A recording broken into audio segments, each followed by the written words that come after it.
You know what I don't like? When the marketing tells you one thing and the movie that you're watching is something completely different. That's what I really don't like. How many of y'all would love it if I talk like that the whole review?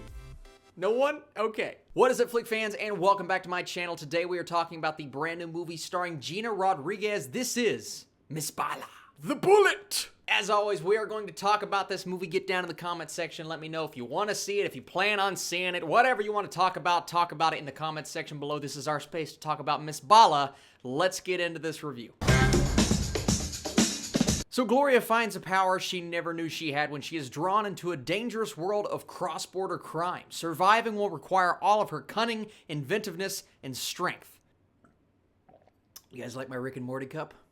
Hey, whoa, Rick, oh man, it's Rick and Morty, ooh. Straight off the top, I was expecting this movie to be a lot different than it actually was, in a bad way. And not that it had to be this over-the-top action film with Gina Rodriguez as this big action star shooting people and killing them. No, I didn't require that. If the movie would not have done that, yet done something interesting, then I would have been okay with the direction. But the direction this goes in my opinion, is something that is way less interesting than most other things I could pitch, because the entire time, instead of this BA character, what we thought they were giving us from the marketing, we get this damsel in distress movie, a movie that goes in uninteresting places, directions that really fall flat, and a film, when we're talking about filmmaking, that really falls apart when you start dissecting the shots, the shot selection, and certain cinematography choices that I didn't necessarily love, a lot of people will not care about, but it bothered me as someone who loves going to the movies and getting a different experience every single time.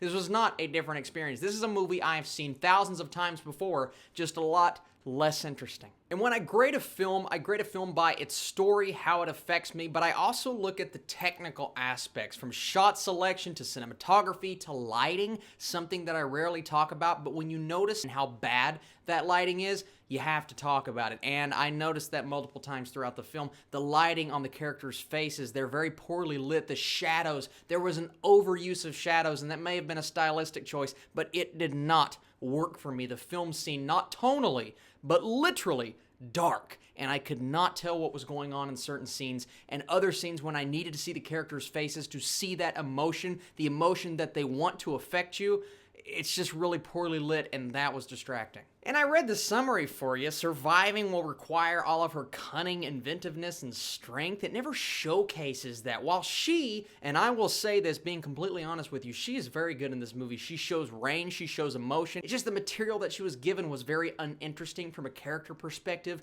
I was on board with her as an actress, but not her as a character. I didn't really care because of the lame direction that they took this movie in, a direction that just never had any payoff, and when you get to the payoff, it's so underwhelming, so uninteresting, and that shot of her in the trailer walking with that gun, yeah, you know, that's really the only shot in the movie where she's walking with a gun. Spoilers, I guess.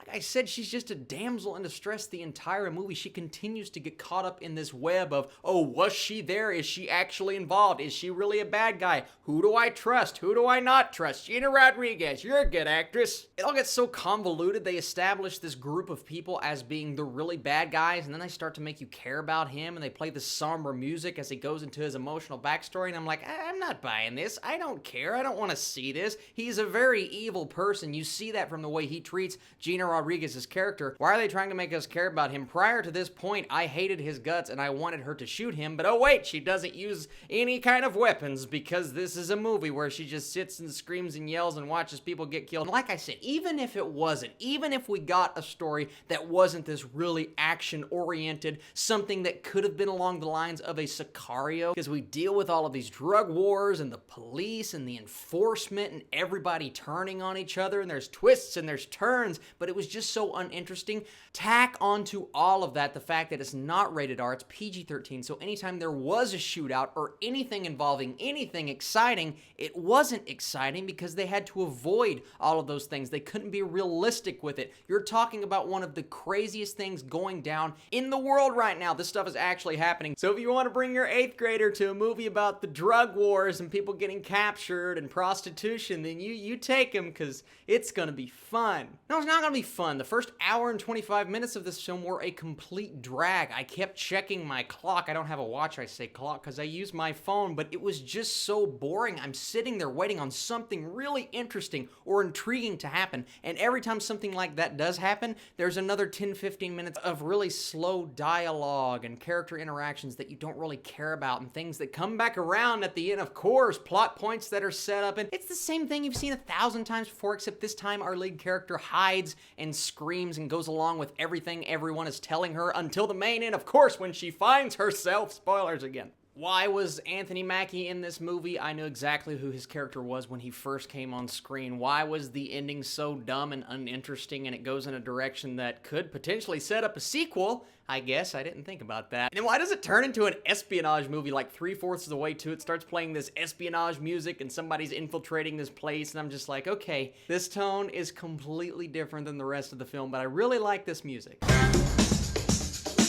Guys, I hate to be a complete Debbie Downer. Gina is actually good in this role. She didn't have a lot to work with in terms of the script, but she makes out of it what she can, and the acting in general really isn't that bad. It's just poor direction and a poor story, and because of all of those things, I'm actually going to give this film a bit lower than I was going to when I started this review, a 34%. I was going to give it a 38, and then I thought about it as I was talking. I'm just like, this movie didn't really do anything right. It didn't do anything very interesting. There are parts of the film you can kind of turn your brain off and go, oh, this is something that I can watch, but even then you'll get tired, or you'll want to find a theater still showing Into the Spider-Verse and go watch that. So thank you guys so much for watching this video. Let me know in the comment section down below. Did you like it? Did you not like it? You know how I feel about it. On Saturday, I'm not going to say what it is, but a very special video is coming out celebrating a very special thing. So you guys should definitely tune into that. Ask me questions. Talk about the movie first, but then ask me questions down below for what you want me to talk about in my Q&A video. I'm not going to say what I'm celebrating, but I'm celebrating something. And tomorrow, as always, 2 Netflix videos, possibly 3.